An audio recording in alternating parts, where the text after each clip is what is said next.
जानना चाहती हूँ प्राण प्रतिष्ठा का क्या मतलब होता है।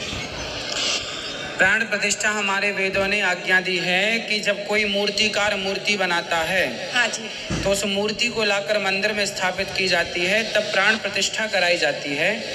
तो माना वो प्राण प्रतिष्ठा का अर्थ ये है कि पत्थर की मूर्ति में हाँ, वो श्रद्धा, हम सब भक्तों की आस्था श्रद्धा रूपी प्राण प्रतिष्ठा ऐसे स्थापित हो जाती है कि वो पत्थर की मूर्ति भी भक्तों के लिए बोल पड़ती है जरूरत पड़ने पर।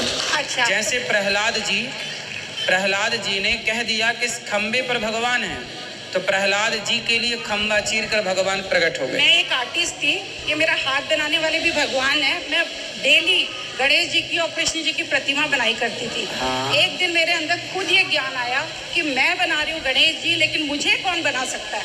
बिल्कुल। तो साक्षात भगवान हमारे अंदर बैठे हैं और प्राण प्रतिष्ठा अगर कर रहे हैं तो वो अगर खंडित होते हैं तो उन्हें क्यों दबाया जाए। उस भाव से उनको पट्टी बांधे, एकदम साक्षात जिंदे को आप दबा क्यों रहे हैं। भावना तो ऐसी होनी चाहिए कि उनकी मलम पट्टी करें। हाँ, भावना तो ऐसी होनी चाहिए, लेकिन अपने यहाँ ना एक नियम और है, खंडित मूर्ति की पूजा नहीं होती। लेकिन भावना तो आप जैसे बताते हैं नदी किनारे दबा दो सारे भगवान को, तो वो तो बेचारे प्यारे से भगवान है जिसको हम भोग लगाते हैं और सब कुछ करते हैं। खंडित हो गया तो उनको दबाया क्यों जाए। नहीं, खंडित पूजा का विधान नहीं है ना, इसलिए बहुत सारी चीजें ऐसी होती है। आप जैसे एक बार बोले अपन लोग ना वही मानते हैं जो वेद कहते हैं। परिवर्तन से बड़ा कोई कुछ नहीं होता। समय के साथ भगवान भी परिवर्तित होते हैं। समय के साथ भगवान परिवर्तित होते हैं, पर धर्म और सत्य तो तब भी वैसा था, आज भी वैसा है, आगे भी वैसा रहेगा। बच्चे पहले मुट्ठी बंद करके पैदा होते थे। वेद देखो, संसार की हर चीज बदली जा सकती है।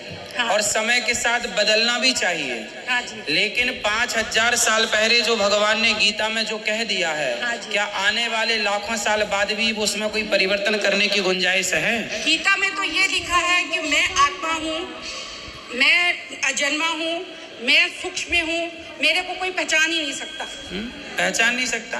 भगवान के रूप अगर अवतरित होंगे तो जिस चोले में मैं राम और भगवान कृष्ण को जानती हूँ, ज्यादा मेरे को ज्ञान नहीं है क्योंकि ज्ञानी आप हैं।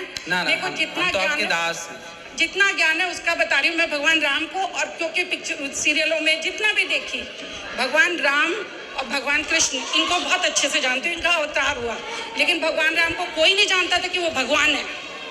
भगवान होते तो उनकी निंदा भी नहीं करते, सीता की भी निंदा नहीं करते। जीवन में मेरे लिए भी इतने उतार चढ़ाव है, लोगों ने मेरी इतनी निंदा की थी सीता की तरह ही कि आज मेरे अंदर मेरा रोना आ जाएगा भगवान को लेके कि लोग इतनी चुगली करते हैं।